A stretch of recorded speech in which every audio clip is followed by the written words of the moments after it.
இந்த ரமலான் மாதத்தில ஈமானுடைய கிளைகளை பற்றி அறிந்து கொள்வதற்காக நாம் எல்லாம் குழுமி இருக்கிறோம். அல்லாஹுவை நம்புவது, வானவர்களை நம்புவது, வேதங்களை நம்புவது, இறைவனுடைய தூதர்களை நம்புவது ஆகிய கிளைகளை பற்றி இதுவரை நாம் அறிந்திருக்கிறோம். இன்றைய தினம் இறுதி நாளை நம்புவது, ஒல்யோமில் ஆகிரி, இறுதி நாளை நம்புவது என்று நபிகள் நாயகம் ஸல்லல்லாஹு அலைஹி வஸல்லம் அவர்கள் நம்ப வேண்டியதை பட்டியலிடும் பொழுது இறுதி நாளையும் நம்ப வேண்டும் என்று சொல்கிறார்கள். திருமறை குர்ஆனில் பல இடங்களில, ஏராளமான இடங்களில ஆகிரத்தை நம்புங்க, மறுமை நாளை நம்புங்க, நீங்கள் அல்லாஹ்வையும் ஆகிரத்தை நம்பக்கூடியவராக இருந்தால் இப்படி நடந்து கொள்ளுங்கள் என்று நிறைய இடங்கள்ல அல்லாஹ் வலியுறுத்துகிறான். இந்த இறுதி நாளை பற்றி எப்படி நம்புறது என்றால் அதுல ரெண்டு விஷயம் இருக்கிறது. இறுதி நாள் என்று சொன்னால் உலகம் அழிக்கப்படுறது, அதான் இறுதி நாள். இந்த உலகத்துக்கு உரிய கடைசி நாள். எந்த நாளில் உலகம் அழிக்கப்படுமோ அதுக்கு பேர் தான் இறுதி நாள். நம்ம திருப்பி ஒருக்கா இறைவன் எழுப்புவான, அது இறுதி நாள் கிடையாது. அது அந்த உலகத்துல துவக்க நாள்.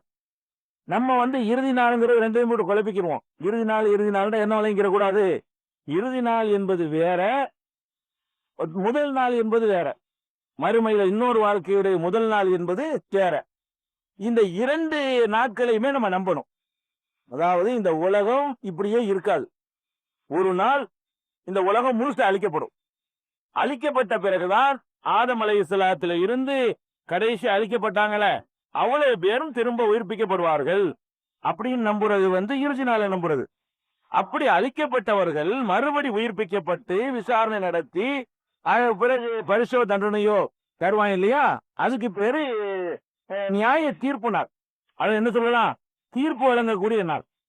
இந்த ரெண்டு நாளை பற்றியுமே திருமறை குர்ஆன்ல பல இடங்களில் பல்வேறு பெயர்கள்ல அல்லாஹ் குறிப்பிடுகிறார். அதிகமாக அல்லாஹ் உலகம் அழிகிற நாள் இருக்குல்ல, அந்த நாளை குறிப்பிடும் பொழுது யௌமு ஸாஆ என்கிறான். ஸாஆ என்றுதான் அல்லாஹ் சொல்ற பேரு. கியாமத்துங்கிற ஒரு பேரு அதிகமா பரவலா போயிட்டா கூட அல்லாஹ் குர்ஆன்ல எந்த பேரை யூஸ் பண்றான்னு கேட்டா அஸ்ஸாஆ, அந்த நேரம், அந்த நேரம் அர்த்தம். அந்த நேரம்ங்கிற ஒரு சொல்லத்தான் இந்த உலக முடிவு நாளை குறிப்பிடுவதற்கு அல்லாஹ் பயன்படுத்துகிறான். இந்த சொல்லை திருக்குர்ஆன்ல மாத்திரம் 34 இடத்துல அல்லாஹ் சொல்றான். திருக்குர்ஆன்ல 34 இடத்துல அந்த நாள், அந்த நேரம் ஒன்று இருக்கிறது, அதை நம்புங்கள், அதில் நீங்கள் அழிக்கப்படுவீர்கள், அது இந்த நேரம் உனக்கு தெரியாது என்றெல்லாம் சொல்லும் பொழுது யௌமு ஸாஆ என்றோ அல்லது அத்தாத்தி என்றோ, ஸாஆ என்ற வார்த்தையை தீனு அலிஃபு ஐனு, அந்த ஸாஆ என்ற வார்த்தையை அல்லாஹ் 34 இடங்கள்ல இதுக்கு சொல்றான். யௌமு ஸாஆன்னு குர்ஆன்ல வறுமையானால் அதுவும் உலகம் அழிகிற நாள் என்று நீங்கள் விளங்கிக் கொள்ள வேண்டும். அதே மாதிரி அல் காரிஆ, இந்த கியாமத்தை உலகம் அழியக்கூடிய நாளுக்கு இன்னொரு பேர் என்னன்னு கேட்டா, உங்களுக்கு அல் காரியத்து மல் காரியன்னு ஓதுறீங்களே, அல் காரியான்னா உலகம் அழிகிற நாள்னு அர்த்தம். உலகம் அழிகிற நாளுக்கு அல் காரியா என்ற பெயரும் இருக்கிறது. காரியா என்று சொன்னா அதாவது செழிப்பறையை தட்டக்கூடியது, பயங்கரமான கத்தம் கேட்கும் இல்லையா, கத்தம் கேட்டு தான் அழிய போகுது, அதுக்காண்டி அந்த பேரு. அது போக அல் வாக்கியா என்றும் அதுக்கு பேர் இருக்குது. எதுக்கு? வாக்கியான நிகழ்ச்சி, அல் வாக்கியான அந்த நிகழ்ச்சிங்கிறான் அல்லாஹ். அதாவது உலகம் அழிகிற நேரத்தை சொல்லும் பொழுது அல் வாக்கியா, அந்த நிகழ்ச்சி அப்படின்னு வாக்கியா என்ற பெயரும் இந்த நாளுக்கு உண்டு. எந்த நாளுக்கு? உலகம் அழியக்கூடிய நாளுக்கு வாக்கியாங்கிற பேர் இருக்குது, காரியாங்கிற பேர் இருக்குது, ஸாஆங்கிற பேர் இருக்குது. அதே மாதிரி யௌமுல் ஆகிர், கடைசி நாள்.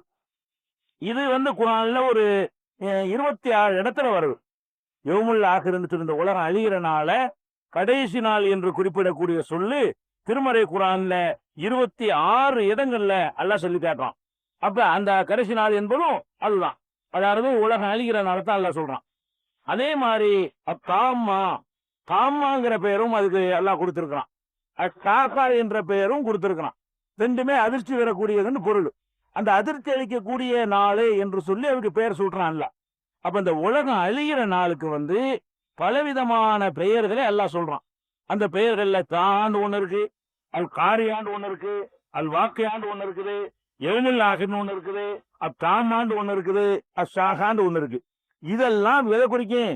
அழிக்கப்படுறனால குறிக்கும். அழிச்சவனை ஜட்ஜ்மெண்ட் பண்ணுவான, அதுக்குதான் கியாமத்து நாள். நீங்க கியாமத்து நாள் எதை சொல்லணும்? கியாமத்து என்றால் நிலை பெறுதல், நிலை பெறும் நாள். கா என்றால் அழிக்கிற நாள் அல்லது, கியாமா என்றால் மறுபடி நிப்பாட்டுறது. கியாமத்துனா என்ன அர்த்தம்? நிப்பாட்டுன்னு அர்த்தம்.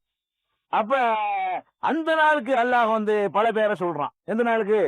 இந்த உலகத்திலும் அழிச்ச பிறகு மறுபடி அல்லாஹ் எல்லாரும் உயிராக்குவான். உயிராக்குவான ஒரு நாள். அந்த நாளுக்கு என்ன பேர் அல்லாஹ் சொல்றான்னு கேட்டா யௌமுத்தீன். அல்ஹம்து சூராவுல கூட உங்களுக்கு வரும், மாலிகி யௌமித்தீன், யௌமுத்தீனுடைய அதிபதி. யௌமுத்தீன் என்ன அர்த்தம்? நியாய தீர்ப்பு நாள், கூலி கொடுக்கும் நாள். தீன் என்றால் கூலின்ற அர்த்தம் இருக்கு, மார்க்கம் அர்த்தம் இருக்கு, கூலின்ற அர்த்தம் இருக்குது. யௌமுத்தீன் என்றால் கூலி கொடுக்கும் நாள். மாலிக் யௌமுத்தீன்னா கூலி கொடுக்கும் நாளுடைய அதிபதி. அன்னைக்கு தான் கூலி வாங்க போறோம். இந்த உலகத்துல வாழும் போது செஞ்ச காரியத்துக்கெல்லாம் நல்லதுக்கோ கெட்டதுக்கோ கூலியோ தண்டனையோ பெறக்கூடிய நாள் எதுன்னு கேட்டா திரும்ப நம்மள எல்லாம் எழுப்புவான அந்த நாள். அப்ப யௌமுத்தீன் என்ற வார்த்தையை அல்லாஹ் திருமறை குர்ஆன்ல 14 இடங்கள்ல யூஸ் பண்றான். அல்ஹம்து சூராவுல யூஸ் பண்ற மாதிரி 14 இடத்துல அல்லாஹ் இந்த மாலிக் யௌமுத்தீன்ங்கிறது கூலி வழங்குற நாள்னு சொல்றான். அது வேற இது வேற. யௌமுல் ஆஹிர்ங்கிற கடைசி நாள் வேற, கூலி வழங்குற நாளுங்கிறது அதுக்கு பிறகு வரக்கூடிய நாள், அதுக்கு பேரு சொல்றான். அதே அந்த நாளுக்கு திருப்பி எழுப்புவான அந்த நாளுக்கு அல்லாஹ் யௌமுல் ஃபஸ்ல் என்று சொல்றான். ஃபஸ்ல் என்றால் ஜட்ஜ்மெண்ட், யௌமுல் ஃபஸ்ல் என்றால் ஜட்ஜ்மெண்ட், தீர்ப்பு தரக்கூடிய நாள் அப்படிங்கிற ஒரு சொல்லை அல்லாஹ் 6 இடத்துல யூஸ் பண்றான் அந்த நாளுக்கு. இந்த அழிகிற நாளுக்கு இல்ல, அழிஞ்ச பிறகு எழுப்புற நாளுக்கு யௌமுல் ஃபஸ்ல் என்ற பெயரை சொல்றான். யௌமுல் கியாமா என்ற சொல்லையும் அல்லாஹ் யூஸ் பண்றான் அந்த நாளைக்கு. எந்த நாள்ல ஜட்ஜ்மெண்ட் வழங்குமோ அந்த நாளுக்கு 70 இடங்கள்ல குர்ஆன்ல 70 இடங்கள்ல யௌமுல் கியாமாங்கிற சொல்லை அல்லாஹ் யூஸ் பண்றான் அந்த நாளை குறிப்பிடுறதுக்காக வேண்டி. அதே மாதிரி மகத்தான நாள், யௌமுன் அலீம், மகத்தான நாள் என்று அந்த நாளை சொல்றான். குர்ஆன்ல பாத்தீங்கன்னா மகத்தான நாள்னு ஒரு சொல்லு வரும், யௌமுன் அலீம். அது ஒரு 10 இடங்கள்ல அல்லாஹ் அது மாதிரி குறிப்பிடுறான் அந்த நாளை பற்றி சொல்லும் பொழுது. அல் காஷியா, மூடிக்கொள்ளக்கூடிய, எல்லாத்தையும் மூடிக்கொள்ளக்கூடிய நாள் அப்படின்னு சொல்லி ஒரே ஒரு இடத்துல அந்த நாளுக்கு பேர் சொல்றான். யௌமுத் தலாக், தலாக்னா தோய் இல்ல, யௌமுத் தலாக்னா சந்திக்கும் நாள், விளைவுகளை செய்த காரியத்தினுடைய விளைவுகளை எல்லாம் சந்திக்கிற நாள் அப்படின்னு அதுக்கு பேர் இருக்குது. அந்த நாளைக்கு பேரு யௌமுத் தனாத், அதாவது அனைவரும் அழைக்கப்படுகிற, மாணவர்களால் அழைத்து வரப்படுகிற நாள் அப்படின்றதுக்கு பேரு. யௌமுல் வஈத், வாக்களிக்கப்பட்ட நாள். அந்த நாளை பத்தி எல்லா நபிமார்களும் வாக்களிச்சிருக்கிறாங்க வரப்போகுது. வாக்களிக்கப்பட்ட நாள் என்று யௌமுல் வஈத் என்றும் யௌமுல் மௌஊத் என்றும் சொல்லப்படுது. ரெண்டுக்கு ஒரே அர்த்தம் தான், வாக்களிக்கப்பட்ட நாள். அந்த வார்த்தையும் குர்ஆன்ல யௌமுல் வஈத் 50, 20 எல்லாம் யூஸ் பண்றான். யௌமுல் மௌஊத்ங்கிற வார்த்தையை 85, 2 ஒரு தடவை யூஸ் பண்ணி காட்டுறான். யௌமுல் ஹஸ்ரா, இது 19, 39 கை செய்யப்படுகிற நாள். கெட்டவனுக்கு, நல்லவன் கை செய்யப்பட மாட்டான். கெட்டவனை பொறுத்த வரைக்கும் எந்த நாள் அது? கை செய்தப்பட்டு கவலைப்படுகிற நாள் என்று அந்த நாளுக்கு பேர் சொல்றான். யௌமுல் பஅத் என்று கூட அதுக்கு பேர் சொல்றான், திரும்ப எழுப்பும் நாள். திரும்ப எழுப்பும் நாள் என்று சொல்லி திருக்குறான்ல 30, 56 2 இடத்துல யூஸ் பண்ணியிருக்கிறான். அதே மாதிரி விசாரணை நாள், யௌமுல் ஹிசாப், விசாரணை நாள், அது விசாரிக்கிறான்ல அதனால அது ஒரு 4 இடத்துல அந்த வார்த்தையை யூஸ் பண்றான். அதே மாதிரி யௌமுல் அசிபா, அசிபான்றாலும் அந்த நியாய தீர்ப்பு வழங்குற நாள் தான். யௌமுல் ஜமல், ஒன்று திரட்டும் நாள், அதை அல்லாஹ் சொல்லி காட்டுறான். யௌமுத் தகாபுன், நஷ்டம் அடைகிற நாள், சில பேர் நஷ்டம் அடைகிறதுனால. அது மாதிரி யௌமுல் அல் ஹாக்கா, மெய்யான நாள், மெய்யானதை ஏற்படக்கூடிய நாள். யௌமுல் ஃபத்ஹ் என்று ஒரு சொல்றான், வெற்றி நாள் நல்லவர்களுக்கு. கெட்டவனுக்கு சொல்லும் போது நஷ்டம் அடைகிற நாள், நல்லவனுக்கு சொல்லும் போது அன்னைக்கு வெற்றி பெற போறாங்கல்ல, யௌமுல் ஃபத்ஹ், வெற்றி பெறக்கூடிய நாள். இப்படி அல்லாஹ் இந்த வார்த்தை யூஸ் பண்றான். இதெல்லாம் எதுக்குள்ள சொல்லு? உலகம் அழியிற நாளுக்கு உள்ளது இல்ல, அது அதுக்குரியது. ரெண்டையும் நம்ம நம்பணும். அதாவது ஆகிரத்தை நம்பணுங்கிறதுல கடைசி நாளுங்கிற அதையும் நம்பணும். இந்த 7வது ஒண்ணு வரும், ஒல்பாசி பாஜல் முகத்துண்டு, அதையும் நம்ம சேர்த்துக்கிறணும். மரணத்துக்கு அப்புறம் எழுப்புதல்ங்கிறது 2 டாபிக்கையுமே நம்ம நம்பணும், இதை விளங்கிக்கிறணும்.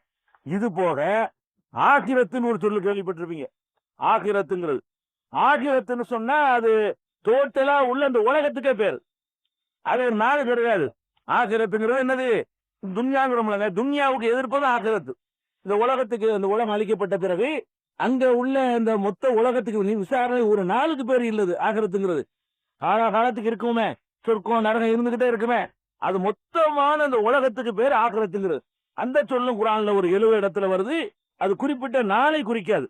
இது ஒரு கூடுதல் விவரத்துக்காக தெரிந்து கொள்ள வேண்டியது. அப்ப நம்ம என்ன நம்பணும்னு கேட்டா, நம்ம இறுதி நாளை நம்புதல் என்பதுல இந்த உலகம் அழிக்கப்படும் என்று நம்பணும். ஒரு நாளில் அழிக்கப்படும். அழிக்கப்பட்ட உலகம் திரும்பவும் அது உண்டாக்கப்படும் என்று நம்பணும். சரி, அழிக்கப்படும்னா எப்ப அழிக்கப்படும்? அடுத்து வரணும்ல. அழிக்கப்படும்ங்கிறதுல உறுதியா நம்பணும். இது விஞ்ஞானிகளும் கூட மறக்க முடியாத உண்மை. ஒரு கட்டத்துல என்ன செய்யும், ஒவ்வொன்றும் தன்னுடைய சக்திகளை இழந்து கொண்டே வருகிறது. ஒவ்வொரு கோள்களும் ஏதாவது ஒரு சக்தி கொஞ்சம் குறைஞ்சு போச்சுன்னு வைங்க, ஈர்க்கிற அந்த ஈர்ப்பு சக்தி குறைஞ்சோட ஒன்னோட ஒண்ணு முட்டி மோதி சுக்குநூறா நொறுங்கி குறைஞ்சு போயிருங்கிறான். அது பல கோடி வருஷங்கள் ஆகலான்னு சொல்றான். அதே விஷயம். ஆனால் அது வீரியம் இழந்து கொண்டு வருகிறது என்பது அறிவியல் பூர்வமாக நிரூபிக்கப்பட்ட ஒரு உண்மை. அது போக நம்ம அல்லாஹ் சரியா நம்புறோம். அதாவது உலகம் ஒரு நாள் அழிக்கப்பட்டோம். எப்ப அழிக்கப்படும் என்று கேட்டால், எப்ப அழிக்கப்படும் என்று யாருக்கும் தெரியாது. யாருக்கும் தெரியாது. அல்லாஹ்வை தவிர ஜிப்ரீலுக்கு தெரியாது, மீகாயிலுக்கு தெரியாது, முகமது ஸல்லல்லாஹு தெரியாது, எந்த நபிக்கும் தெரியாது, எந்த மகானுக்கும் தெரியாது. அது ஒருவருக்கும் தெரியாமல் அவன் மட்டுமே தெரிந்து வைத்திருக்கிறான் என்று நீங்க நம்பியாகணும். ஏன்னு கேட்டா அல்லாஹ் சொல்லி காட்டுறான், இன்ன சாஅத்த ஆத்தியத்துன், அந்த நேரம், அத்தாத்துனா அந்த நேரம், அழிகிற நேரம், அந்த கியாமத் நாள் வரக்கூடியது. அகாது உக்வீஹா, அதை நான் மறைத்து வைத்திருக்கிறேன். அகாது உக்வீஹா, அதை மறைத்து வைத்திருக்கிறேன். லிதுஜ்ஸா குல்லு நஃப்ஸின் பிமா தஸ்ஆ, ஒவ்வொரு ஆத்மாவும் அவை செய்ததற்கான பரிசை பெற்றுக்கொள்வதற்காக இது மறைத்து வைத்திருக்கிறேன். இன்னைக்கு தான் வருதுன்னு அறிவிச்சுட்டா அதுக்கு முதல் நாள் வரைக்கும் அக்கறம் பண்ணிட்டு அன்னைக்கு நல்லது செய்வாங்க. இப்ப நாளைக்கு தான் கியாமத் நாள் வைங்களேன், இன்னைக்கு போல விளையாட்டுல உட்காந்துருவோம்ல. இது நல்லது இல்ல. செய்யற அக்கிரமத்திலாம் செஞ்சுவிட்டு நாளைக்கு தான் அழிய போகுது. அப்ப உதாரணமா 2009 தான் அழியுதுன்னு வைங்களா, அவ்வளவு பேரும் கெட்டு போயிருவோம். 2008 வரைக்கும். 2009 தான் அழிய போகுது. 9 தவா செஞ்சு போறோம், அது வரைக்கும் கொள்ளையடிப்போம், செய்யறோம் அப்படின்னு வந்துடும். அப்ப கரெக்டா பரிசு கொடுக்குறாருன்னா மறைச்சுதான் வைக்கணும். அதெல்லாம் மறைச்சு வச்சு கேட்கணும். அக்காது தீரா, அதை நான் மறைத்து வைத்திருக்கிறேன். நீ துதிசா குல்லு நஃப்ஸின் பிமா தஸ்ஆ, ஒவ்வொரு ஆத்மாவும் அவை செய்ததற்கான பரிசை பெற்றுக் கொள்வதற்காக மறைத்து வைத்திருக்கிறேன் என்று தாகாவுல, அதாவது 20வது சூறாவுல 15வது வசனத்தில் அல்லாஹ் சொல்கிறார். அதே மாதிரி ஆராப்புல 7வது சூறாவுல 187 சொல்றான், யஸ்அலூனக அனி சாத்தி ஐயான முர்சாஹா, முகமதே உன்னிடத்தில் கேட்கிறார்கள் எப்ப அந்த நாள் ஏற்படும், இந்த கியாமத்து நாள் தாத்து எப்போ வரும்னு கேட்கிறார்கள். குல், நீ சொல்லு, என்ன சொல்லணுமா, இன்னமா இல்முஹா இந்த ரப்பி, அது பற்றிய ஞானம் என் இறைவனிடம் தான் இருக்கிறது. அப்படி ஒண்ணு இருக்குன்னு சொல்ற வேலை மட்டும்தான் எனக்கு இருக்கிறத விட அது டேட்டு குறிக்கிற வேலை எனக்கு இல்ல. இன்னமா இல்முஹா இந்த ரப்பி, அது பற்றிய ஞானம் என் இறைவனிடத்திலே இருக்கிறது. லாயு ஜல்லி வாலி வக்தியா இல்லாஹுவ, அதனுடைய நேரத்தை அவனை தவிர வெளிப்படுத்த மாட்டான். அந்த நேரம் எதுங்கிறத அவன் அப்படி சீல் பண்ணி வச்சிருக்கிறான், எவருக்கும் தெரியாது. அவன் தான் அதை வெளிப்படுத்தி காட்டுவான் என்று அல்லாஹ் சொல்றான். அதுக்கடுத்து கேட்கிறான், லா தஅதீக்கும் இல்லா பக்தத்தன், அது திடீரென்று தான் வரும். சும்மா சொல்லிக்கிட்டுலாம் வராது. அது வர்றதா திடீர்னு வரும்னாலேயே தெரியாதுன்னு அர்த்தம். திடீர்னு என்ன சொல்ல, விருந்தாளி திடீர்னு வந்தார், தபால் போட்டுமே சொல்லுவோமா, நான் 18ஆம் தேதி உங்களை பார்க்க வருகிறேன், 8 மணிக்கு காத்திருக்கோம்னு சொல்லிட்டு வந்தாருன்னு வைங்க, திடீர்னு வந்தாருன்னு சொல்லுவீங்களா? சொல்ல மாட்டீங்க. திடீர்னு வர்றாருனால என்ன அர்த்தம், மெசேஜ் இருக்கக்கூடாது, அவன் திடீர். அல்லாஹ் என்ன சொல்றாங்க, திடீர்னு தான் வருங்கிறான். அப்ப திடீர்னு வரும்னால என்ன தெரியாது, அது இன்னைக்காக இருக்கலாம், நாளைக்காக இருக்கலாம். அப்ப லா தஅதீக்கும் இல்லா பக்தத்தன், திடீரென்றுதான் அது தீரும். யஸ்அலூனக கஅன்னக ஹபியுன் அன்ஹா, அது பற்றி உனக்கு தெரியும் என்பது போல உன்னிடத்தில் கேட்கிறார்கள். அல்லாஹ் திருப்பி ஒரு கேட்கிறான், உன்னுடைய முகமதே உன்னிடத்தில் கேட்கிறார்கள். யஸ்அலூனக கஅன்னக ஹபியுன் அன்ஹா, என்னமோ அதை பத்தி நீ விளங்கி வச்சிருக்கிற மாதிரி உங்ககிட்ட கேட்கிறார்கள். குல், மீண்டும் சொல்லு, ஒரே வசனத்தில் 2 பேரும் சொன்னான், இன்னமா ஐமுஹா இந்தல்லாஹ், அது பற்றிய ஞானம் அல்லாஹ்விடத்தில் தான் என்று தெளிவாக அறிவித்து விடு. 787. அதே மாதிரி 43:85 எல்லாம் சொல்லி காட்டுகிறான், இந்தஹு இல்முத்தா, கியாமத் நாள் பற்றிய அறிவு அவனிடத்தில் தான் இருக்கிறது. முடிஞ்சு போச்சு, அப்படி ஜட்ஜ்மெண்ட் பண்றான். அதே மாதிரி யஸ்அலூனக அனி சாஅத்தி ஐயான நாசியாத், ஒன்னாசியாத்துங்கிற சூறாவுல, அதாவது 79வது சூறாவுல 42, 43, 44 வசனங்கள் எல்லாம் சொல்றான், யஸ்அலூனக அனி சாஅத்தி ஐயான முர்சாஹா, கியாமத்தினால் எப்ப ஏற்படும் என்று அவர்கள் இடத்திலே கேட்கிறார்கள். சீமா அந்தவன் இருக்கிறாரா, அது பற்றி ஞானம் உனக்கு எங்க இருக்கிறது? இதா ரப்பிக்க முன்தகாகா, அதனுடைய முடிவான ஞானம் உன் இறைவனிடத்தில் தான் இருக்கிறது. இன்னமா அந்த முன்திருமை எக்ஸாகா, அதை பற்றி பயப்படுகிற மக்களுக்கு நீ எச்சரிக்கை மட்டும் தான் செய்ய வேண்டும், அது டேட்ட சொல்லக்கூடாது. அப்படி ஒண்ணு இருக்குன்னு எச்சரிக்கை தான் நீ செய்ய வேண்டும் என்று அல்லாஹ் சூரத்து நாசியாத்துல 42, 43, 44, 45 சொல்லி காட்டுறான். அதே மாதிரி நாம் ஆரம்பத்தில் சொல்லியிருக்கிறோம், புகாரியில இந்த ஜிப்ரீல் நபி ஸல்லல்லாஹு அலைஹி வஸல்லம் முட்டுக்கால் போட்டு அந்த ஈமான்டா என்ன, இஸ்லாம்டா என்னன்னு கேள்வி கேட்பாரு என்று முதல் நாள் சொன்னோம். அந்த ஹதீஸ்ல கூட ஜிப்ரீல் அலைஹிஸ்ஸலாம் கேட்பாங்க, அக்பிர்னி அனித்தா, காலத்தினால் எப்பன்னு சொல்லுங்கன்னு கேட்பாங்க. அப்ப நபி ஸல்லல்லாஹு அலைஹி வஸல்லம் சொல்லுவாங்க, மல் மக்பூல் அன்ஹா பிஅலம மின ஸாயிலி, கேட்கப்படுபவரை விட கேட்பவருக்கு ஞானம் அதிகம் இல்ல. தெரிஞ்சா உனக்கு தெரியலாம எனக்கு தெரியாது பண்ணிட்டாங்க. அப்படி தெரியறதா இருந்தா ஜிப்ரீலா இருக்கனால உனக்கு வேண்டாம் தெரியலாமே தவிர எனக்கு தெரியாதுட்டாங்க. ஜிப்ரீலுக்கும் தெரியாது, உனக்கே விரைட்டு எனக்கு எப்படி தெரியும், உன் மூலமா தானே எனக்கு மெசேஜ் ஏறணும் என்று பெருமானார் ஸல்லல்லாஹு அலைஹி வஸல்லம் சொன்னது சஹீஹுல் புகாரியில் 50வது ஹதீஸ், 4777வது ஹதீஸ், இன்னும் பல இடங்கள்ல நீங்க பார்க்கலாம். அப்ப கியாமத்து நாள் என்று ஒன்று இருக்குது. அது எந்த கணக்கு, என்னமோ கணக்கு நம்ம ஆயுதங்களுக்கு இருக்கணும்ல இருக்காங்க சில பேர். அதுக்கு வருஷம் போட்டு அப்டேட் கணக்கு போட்டு அக்காத்து எத்தனை இடத்துல வருதுன்னு நம்பரை போட்டு அது 2600 வரும், 2300 வரும் என்று சொன்னமா சொல்லுவாங்க. ஆனா அல்லாஹ் சொல்லிவிட்டான், அவன் மூடி வச்சுட்டேன்ட்டான். மூடி வச்சா தான் கரெக்டா பரிசு கொடுக்க முடியும், யாருக்கும் தெரியாது, முகமது ஸல்லல்லாஹு அலைஹி வஸல்லம் தான். அதனால உலக முடிவுனால நம்பனு அது 2000 இருக்குமா, 2000 சில பேர் 2000த்துல அலிமன்றெல்லாம் பயான்கள்லாம் பண்ணிருக்காங்க. எத்தனை உலமாக்கள்லாம் 2000க்கு முந்தி, 2000 வர்றதுக்கு முன்னாடி எத்தனை உலமாக்கள் 2000த்துல உலகம் அழிய போகுது, 2000த்துல உலகம் அழிய போகுதுன்னு சொல்லிக்கிட்டு பயான் பண்ணிருக்காங்க. 2000 தாண்டி தான் போச்சு, அழியல வழங்குதா. அதனால இல்ல, குர்ஆன்ல இல்ல, ஹதீஸ்ல இல்ல, அல்லாஹ்வும் சொல்லல, அல்லாஹ்வுடைய ரசூலும் சொல்லல. இதை கவனத்துல எடுத்துக்கொள்ளணும். அதே நேரத்துல அல்லாஹ் என்ன சொல்றான்னு கேட்டா, இந்த கியாமத் நாளை பொறுத்த வரைக்கும் திடீர்னு வரும்னாலும் சீக்கிரம் வந்துரும் பேர் பயக்காட்டம். அதாவது வரும் எப்போன்னு தெரியாது, எப்போன்னு தெரியாத வாய்ட்டு காலகாலத்துக்கு விளங்கிறாத, சீக்கிரமே வந்துடும் அப்படிங்கிறான். என்ன சீக்கிரம் வருங்கிறான்? 47:18 சொல்றான், அல் எழுறவன இல்லா இல்ல காஹா அந்த தாத்தியகும் பகுத்தா, திடீரென அந்த நேரம் கியாமத்தினால் வருவதைத்தான் இவர்கள் எதிர்பார்க்கிறார்கள். பக்கஜா அஸ்ராத்துகா, அதனுடைய அடையாளங்கள் எல்லாம் வந்து விட்டன. அல்லாஹ் சொல்றான், இப்ப இல்ல, அப்பவே சொல்றான் 1000 வருஷத்துக்கு முந்தைய. பக்கஜா அஸ்ராத்துகா, அதனுடைய அடையாளங்கள் எல்லாம் வந்து விட்டன. அன்னாலகும் இதா ஜாத்துகும் திக்ராகும், அது வந்து விடுமையானால் இவர்களுக்கு எது என்ன ஆகும் என்று எல்லாம் அடையாளங்கள் வந்துருச்சுன்னு சொல்றான். நெருங்கிருச்சுங்கிறான், அடையாளங்கள் வந்து விட்டன என்று சொல்லி காட்டுகிறான். அதே மாதிரி சூரத்து நபஹ்ல அம்மையத்து சாலுங்கிற சூறாவுல 78வது சூறாவுல 40வது வசனத்துல எல்லாம் சொல்லி காட்டுறான், இன்னா அன்பிர்னாக்கும் அலாபன் கரீபன், மிக கிட்டத்தில் உள்ள ஒரு வேதனையை நாம் எச்சரிக்கிறோம் அப்படிங்கிறான். நீங்க என்னமோ ரொம்ப நாள் நினைச்சிட்டு இருக்கிறீங்க, மிக அருகில் உள்ள ஒரு வேதனை, அலாபன் கரீபன், கரீபன கிட்ட உள்ள வேதனையை பற்றி உங்களுக்கு எச்சரிக்கிறோம் என்று அல்லாஹ் அந்த சூறாவுல சொல்லி காட்டுகிறான்.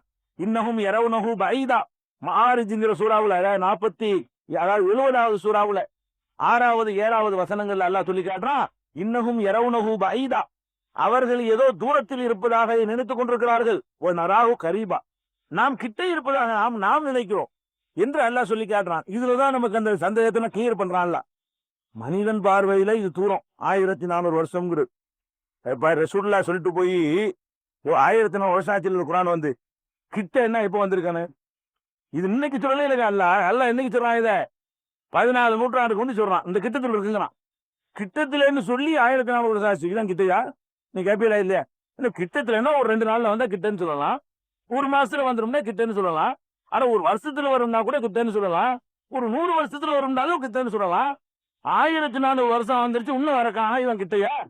குர்ஆன் என்ன கரெக்டா போய் சொல்லி இருக்குது, கிட்டன்னு அந்த காலத்தையும் சொல்லிட்டு இன்னும் கிட்ட உலகம் அழிய காணாம இன்னும் எத்தனை வருஷம் ஆகும்னு தெரியல ஏன்னு நீங்கள் கருதுவீர்கள். அதுக்கு எல்லாம் சொல்லிக்கிட்டான், கிட்டன்னா நீ நினைக்கிற கிட்ட இல்ல, நீ தூரம் தான் நினைக்கிறதா இல்ல.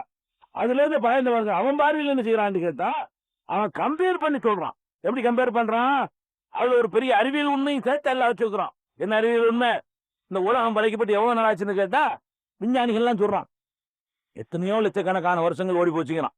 இந்த உலகம் படைக்கப்பட்டு மற்ற புராண இதிகாசங்கள் இப்படி பாத்தீங்கன்னா ஒரு 5000-10,000 வருஷம் தான் ஆகும். அது தப்பான கணக்கு.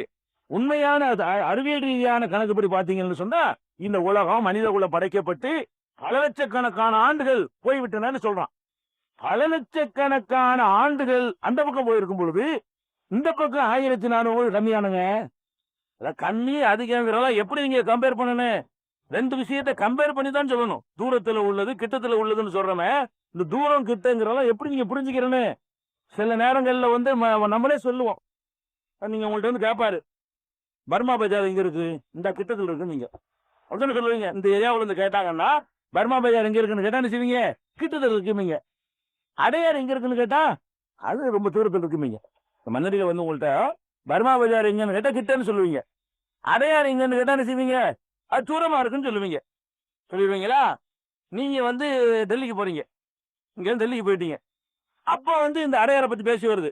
நான் அடையாளம் நம்ம பல்பனாசி நீங்க அப்படிமா அடையாளருக்கு பக்கமா போயிரு. ஏன்னா டெல்லியோட கம்பேர் பண்ணி பாப்பாரு. டெல்லியில இருந்து மெட்ராஸ் எவ்வளவு தூரம்? அடையாளம் நீங்க நம்ம பக்கத்து நெருங்கிட்டீங்களே. மதுரைன்னு சொன்னா கூட கிட்ட போனோம். மதுரைக்காரன் ஒருத்தனை நீங்க டெல்லியில வச்சு பார்த்துப்பிட்டீங்க, என்ன செய்வீங்க? நம்ம பக்கத்து ஆளா இருக்கிறீங்க, பக்கத்துல இருக்கிறீங்களேமா, இத பக்கம். அடையாற தூரம்னு சொன்னவன் மதுரைய பக்கம்ங்கிறான். ஏன் இப்படி சொல்றா? மதுரைய பக்கம்னு சொல்லும் போது டெல்லியை பாக்குறான். டெல்லிக்கு மெட்ராஸுக்கு எவ்வளவு தூரம், அப்ப மெட்ராஸுக்கு மதுரைக்கு எவ்வளவு தூரம் கிட்ட. இந்த ரெண்டை வச்சு பார்க்க எது கிட்ட? மதுரைதான் கிட்ட. அப்ப தமிழ்நாட்டுடைய படைய கன்னியாகுமரி கூட கிட்டன்னு சொல்லிடுவோம். சவுதி அரேபியாவில் உட்கார்ந்து இருந்தோம்னா சவுதி அரேபியாவில் நீங்க மெட்ராஸுக்கார ஒரு கன்னியாகுமரிக்காரனை சந்திக்கலாம். நம்ம பக்கத்தில் உள்ளவர் அவர் அரபிட்ட பேசிக்கிட்டு இருக்கான். நம்ம பக்கத்துல உள்ளவர் ஏன் அப்படி சொல்றான்? இந்த 2000 3000 கிலோமீட்டரோட ஒப்பிடும்போது பக்கத்துல ஆகுது. 600 700 கிலோமீட்டர் கிட்டத்துல வந்துருது இல்லைங்க. அப்ப அல்லாஹ் வந்து என்ன சொல்றான்னு கேட்டா, கிட்டன்னா நீ உன் கணக்குல உனக்கு எல்லாமே இருக்கு. கிட்ட அருகில உள்ளதான் தூரமா தெரியும். நம்ம கணக்கு வேற. நான் எத்தனை லட்சம் வருஷமா அந்த உலகத்தை பறிச்சிருக்கிறேன். 50 60 லட்சம் ஓடி போச்சு. அதுக்கப்புறம் இது வரைக்கும் 1400 1 லட்சம் கூட என்ன வரல. அப்புறம் என்னது? 1 லட்சம் வருஷத்துக்கு பிறகு அழிஞ்சா கூட கிட்டதாது. இந்த சைடுல ஒரு 50 லட்சம் வருஷம் ஓடி போயிட்டனால இந்த சைடுல ஒரு 50 லட்சம் 51வது லட்சம் வருஷத்துல அது அழிக்கிறான்னு வைங்களா. அழிக்கிறான்னு சொன்னா 50ங்கிறது கிட்டதானே. அதோட ஒப்பிட்டு பாக்குறது வரும்போது 50ங்கிறது கிட்டே போயிடும். அப்ப கிட்டே தூரம் எல்லாம் வந்து கம்பேர் பண்ணி சொல்லக்கூடியது. எதுவுமே கிட்ட கிடையாது, எதுவுமே தூரம் கிடையாது. அவரவருடைய பார்க்கிற பார்வையில் என்ன செய்யும்? கிட்டே தூரங்கள்லாம் தெரியும். ஒரு ஆள் வந்து நான் கல்யாணம் பண்றாரு, ஒரு வருஷத்துல குழம்பு சீக்கிரம் புள்ள பத்தி தேம்பாங்க. ஒரு வருஷம் சீக்கிரத்து இல்லையா? ஒரு வருஷம் கரெக்டான டயத்துல பத்திதான் அர்த்தம். இன்னைக்கு வந்து நாய் புள்ள பெற முடியாதுல்ல. கல்யாணம் நடந்து ஒரு 10 மாசத்துல புள்ள பத்துட்டான்னு வைங்களேன், என்னப்பா சீக்கிரம் புள்ள பத்துட்ட அப்படிமோ. அதே நேரத்துல வாங்கின கடனை 2-3 நாள் தள்ளி கொடுக்கணும் வைங்களேன், ஏன்னா அவ்வளவு லேட்டுமோ. 3 நாள் லேட்டுங்குவோம், 10 மாசம் கிட்டமோ. 3 நாள் ஏன்னு கேட்டா அதை எதிர்பார்க்கிறத பொறுத்து மாறும். அப்ப இந்த கியாமத்து நாள் வந்து ரசூலுல்லாஹ் புலிசுல எப்படி சொன்னாங்க? இப்படி சொன்னாங்க. 2 விரல காட்டி மக்கள்கிட்ட நானும் கியாமத்து நாளும் இப்படி இப்படி வந்திருக்கிறோங்கிறாங்க. இதான் நான் சொன்னா இது கியாமத்து நாள் கிட்ட இருக்கிறோங்கிறாங்க. அப்படி கிட்டன்னு சொல்லி ஒத்தனை நூற்றாண்டு ஆச்சு. நீங்க குர்ஆன்ல ஹதீஸ்ல சந்தேகப்படக்கூடாது. அதுக்கு முந்தி போன வருஷம் நூஹ் நபியோட ஒப்பிட்டு பாத்தீங்கன்னா எத்தனை லட்சம் வருஷம் இருக்கு உலகம் அழிகிறதுக்கு. ஆதம் அலைஹிஸ்ஸலாத்தை ஒப்பிட்டு பாத்தீங்கன்னா 50-60 லட்சம் வருஷத்துக்கு பிறகு உலகம் அழிய போகுது. நூஹ் நபியை பொறுத்த வரைக்கும் 40 லட்சம் வருஷத்துக்கு பிறகு உலகம் அழியும். இப்ராஹிம் நபியை பொறுத்த வரைக்கும் அது ஒரு 10 லட்சம் வருஷத்துக்கு பிறகு அழியும். ரசூலுல்லாஹ்வுக்கு பிறகு அவ்வளவுமா இருக்காது. கடைசி நபி கிட்டத்துல. அப்ப நானும் கியாமத்தினாலும் இப்படி அனுப்பப்பட்டிருக்கிறோம் என்று ரசூல் ஸல்லல்லாஹு அலைஹி வஸல்லம் 2 விரல காட்டி சொல்றாங்க. இவ்வளவு கிட்டதான் அடுத்தடுத்து வந்துட்டோம்னு சொல்றாங்க. அதனால கிட்டங்கிறத வந்து நீங்க இப்படி விளங்கிக்கணும். அதே மாதிரி கியாம நாள் இதுவும் நெருங்கி விட்டது அப்படிங்கிறான். இது வந்து 54:1 அப்படி சொல்லி காட்டுறான். ஒமா யுத்ரீக்கல் அல்ல கரீப், கியாமத்தினால கிட்ட இருக்குன்னு உனக்கு எப்படி தெரியும் அப்படின்னு வேற அல்லாஹ் கேட்கிறான். அனித்தாத்தி, கியாமத்தினாலை பற்றி உன்னிடத்திலே கேட்கிறார்கள். புல் இன்னமா இல்முஹா இந்தல்லாஹ், அது பற்றிய ஞானம் அல்லாஹ் இடத்திலே என்று சொல்லிவிடு என்று சொல்லிட்டு ஒமா யுத்ரீக்கல் அல்ல தகுனு கரீபா, கியாம நாள் கிட்ட இருக்குங்கிறது உனக்கு எப்படி தெரியும் என்று அல்லாஹ் கேட்கிறான். இதே மாதிரி இந்த கியாமத்து நாள் என்பது ரொம்ப அருகில் இருக்கிறது என்பதை பல இடங்கள்ல 21:97 சொல்றான், 21:1 சொல்றான், 17:51 சொல்றான், 7:185 சொல்றான். இந்த மாதிரி பெருமானார் ஸல்லல்லாஹு இப்படி விரல காட்டி சொன்னாங்களே, அது சஹீஹுல் புகாரில 4936 இருக்குது. இப்படி பல இடங்கள்ல கியாமத்து நாள் என்று ஒண்ணு இருக்கு. இப்ப அழிய போகுது. ஆனா அது ரொம்ப கிட்டத்துலாம் இருக்கு, ரொம்ப தூரம்லாம் இல்லை. என்னைய பொறுத்த வரைக்கும் அது தூரம் இல்லை. உனக்கு வேண்டாம் தூரமா தெரியலாம், என்னைய பொறுத்த வரைக்கும் அது தூரம் இல்லை. பல லட்ச வருஷங்கள் கடந்து விட்டன என்று அல்லாஹ் சொல்லி காட்டுறான். சரி, இந்த கியாமத்து நாள் வந்து திடீர்னு தான் வரும், தூரத்துல திட்டத்துல இருக்குது என்றெல்லாம் சொல்லிவிட்டாலும் இந்த கிராமத்தினால அழிகிறதுக்கு முன்னாடி சில அறிகுறிகளை அல்லாவும் அல்லாவுடைய ரசூலும் நமக்கு சொல்லியிருக்கிறாங்க. அழிகிறதுன்னா கண்டிப்பா இப்ப நீங்க அறிவு சொல்லி போடலாம், ஒரு வாரத்துல அழியாது, அறிவு சொல்ல முடியும். ஒரு மாசத்துல ஒரு அழிஞ்சிருமான அழியான்னு சொல்ல முடியும். ஒரு வருஷத்துல அழியுமான அழியான்னு சொல்ல முடியும். ஏன்னு கேட்டா அந்த சில அடையாளங்கள் வருவதற்கு அவ்வளவு நாள் தேவைப்படும். எப்படி பார்த்தாலும் கிடைச்சு வச்சா கூட நாளைக்கு அழிகிற அளவுக்கு உலகம் வரல ஒண்ணும். ஏன்னு கேட்டா சில முக்கியமான அடையாளங்களை ரசூல் ஸல்லல்லாஹு அலைஹி வஸல்லம் சொல்றாங்க. பொதுவான சில அடையாளங்களை சொல்றாங்க, அவைதெல்லாம் பெரும்பாலும் நிறைய பேர் போச்சு. என்னது, வித்தார அதிகமாயிருந்தாங்க, அதிகமாகி போச்சு. தண்ணி இருக்கிறது அதிகமாக வந்தாங்க, அதிகமாகி போச்சு. அதே மாதிரி இது பெண்கள் அதிகமாயிருவாங்கன்னு சொன்னாங்க, அதிகமாகி போச்சு. இந்த மாதிரி ஒரு பொதுவான அடையாளங்கள் சில சொன்னாங்க. அதுகளெல்லாம் ஓரளவுக்கு நிறைவேறி கொண்டே இருக்கிறது. இது போக குறிப்பிட்டு சில அடையாளங்களை சொன்னாங்க. அந்த மாதிரி அடையாளங்கள் எல்லாம் வராமல் உலகம் அழியாது. அது என்ன அடையாளம் சொல்லும்போது பெருமானார் ஸல்லல்லாஹு அலைஹி வஸல்லம் சொல்றாங்க, லன் தகூம ஹத்தா தரவுன கப்லஹா அஷ்ர ஆயாத்தின். 10 அத்தாட்சிகளை 10 அடையாளங்களை நீங்கள் பார்க்காத வரை யுக முடிவு நாள் வராது. 10 காரியம் கடைசியா நிகழும். 10 காரியம் என்ன செய்யும், கடைசியா நிகழும். அந்த 10 எப்படி நிகழும்னு கேட்டா ரொம்ப டைம் இருக்காது. அந்த 10 காரியமும் ரொம்ப டைம் இருக்காது, ஒன்றன் பின் ஒன்றா நடந்து முடிஞ்சிட்டே இருக்கும். அந்த 10 வகையான அத்தாட்சிகளை காட்டி மனிதர்களுக்கு எச்சரிக்கை பண்ண பிறகுதான் அல்லாஹ் உலகத்தை அழிக்க போனான். அந்த 10 காரியங்களை நீங்கள் பார்க்காமல் உலகம் அழியாது என்று பெருமானார் ஸல்லல்லாஹு அலைஹி வஸல்லம் சொல்றாங்க. அந்த 10 காரியங்கள் என்ன, அவர்கள் நீங்க தெரிஞ்சு வச்சுக்கணும். சுருக்கமாக இந்த 10 காரியம் என்ன என்று கேட்டால், ஃபர்ஸ்ட் சொன்னாங்க அத்துகான். முதலாவது புகை மூட்டம். புகை மூட்டம் ஒரு அடையாளம் சொல்றாங்க. ரெண்டாவது தஜ்ஜால். தஜ்ஜால்ங்கிற ஒரு வருமா, அது சொல்றாங்க. மூணாவது ஒரு தாபத்து, ஒரு பிராணி, ஒரு அதிசயமான ஒரு பிராணி ஒன்று வரும். நாலாவது துளுவு ஷம்ஸி மின் மக்ரிபிஹா. சூரியன் நேர்க்கே உதிக்கும். சூரியன் என்ன செய்யும், நேர்க்கே உதிக்கும். அஞ்சாவது அஞ்சாவது நம்பர் போட்டு சொல்லல, முன்ன பின்னே இருக்கா, அதுல நான் என்று இதாவது நான் நம்பர் சொல்றேன். அஞ்சாவதுங்கிற வார்த்தை அதிகம் இல்லை. ஒரு நுசூல் ஈசா மரியம். அடுத்து மரியமுடைய மகன் ஈசாவுடைய வருகை, ஈசா நபியுடைய வருகை. அடுத்தது யாஜூஜ் மாஜூஜ். யாஜூஜ் மாஜூஜ் என்ற கூட்டத்தினருடைய வருகை. அடுத்து ஒரு சலாசத்து குசூபின், விரும்மாண்டமான மிகப்பெரிய 3 பூகம்பங்கள். ஒன்று ஹத்பும்பில் மஷ்ரிகி, ஒன்னு கிழக்கில் ஏற்படுகிற பூகம்பம், கிழக்கு பகுதியில். ஹஸ்பும்பில் மகரிபி, இன்னொன்னு மேற்கு பகுதியில் ஏற்படுகிற பூகம்பம். ஹஸ்பும்பி ஜசீரத்தில் அரபு பிரதேசத்தில் தீபகற்பத்தில் ஏற்படக்கூடிய இன்னொரு பூகம்பம். இப்படி 3 பிரம்மாண்டமான பூகம்பம் மேல நிகழும். ஆகுரு தாலிக்கு நாரும் தஹ்ரிஜ் மினல் யமன். இறுதியாக யமன் நாட்டில் இருந்து ஒரு தீக்குறி பறக்கும். அது எப்படிப்பட்ட தீயா இருக்கும் கேட்டா, தச்சுருதுன் நாசைலா மகசரிக்கும்.